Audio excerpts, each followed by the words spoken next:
You اے ای کھل کر پاکستان کی مخالفت کرنے جا رہا ہے، حالات اس طرف جا رہے ہیں۔ اگر یو اے ای نے پاکستانیوں کے خلاف اعلان جنگ کر دیا تو پھر پاکستانیوں کا جتنا سرمایہ وہاں پر لگا ہے وہ سارا ڈوب جائے گا، کوئی پرسان حال نہیں ہوگا۔ بتائیں پھر کہاں پہ کھڑے ہیں آپ؟ پھر وہ ہو گیا نا، چوراں دے کپڑے تے ڈانگاں دے گز، لٹیا جے پاکستان دا مال تے اوتھے لگایا جے۔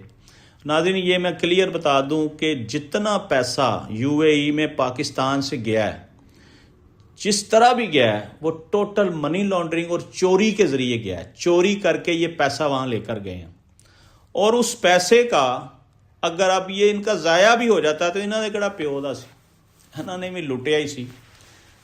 مارے وہ لوگ جائیں گے جو سفید پوش ہیں ہمارے جیسے، جنہوں نے جا کے وہاں کوئی چھوٹی موٹی کمپنی بنائی، کوئی بزنس کیا، اور جو اپنے بال بچے کا پیٹ پال رہے ہوں گے، وہ لوگ مارے جائیں گے۔ ان کو بہت بھاری قیمت ادا کرنی پڑے گی، اور آنے والے دنوں میں دبئی میں پاکستانیوں کے لیے مزید سختیاں ہونے جا رہی ہیں۔ میں آپ کو واضح بتا دوں، ابھی بھی عام آدمی یو اے ای کا ویزا نہیں لے سکتا۔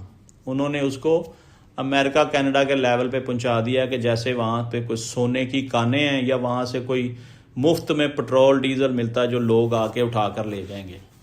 بہرحال اس وقت جن لوگوں کا سرمایہ دبئی یو اے ای میں لگا ہوا ہے نا، موقع ہے کہ وہ اپنا مال وہاں سے نکال لیں، منتقل کر جائیں۔ بے شمار لوگوں کو میں جانتا ہوں جو قطر، کویت، بحرین، عمان میں شفٹ ہو رہے ہیں۔ بہت سارے بزنس مین میکسیمم عمان میں شفٹ ہو رہے ہیں، مسقط میں۔ پیسفل کنٹری ہے، وہاں پہ امن ہے، وہاں پہ روزگار ہے، وہاں پہ قانون کی حکمرانی ہے، اور آب و ہوا بھی خالص، خوراک بھی خالص، اور سکون ہی سکون ہے۔ یہ میں آپ کو کلیئر بتا دوں۔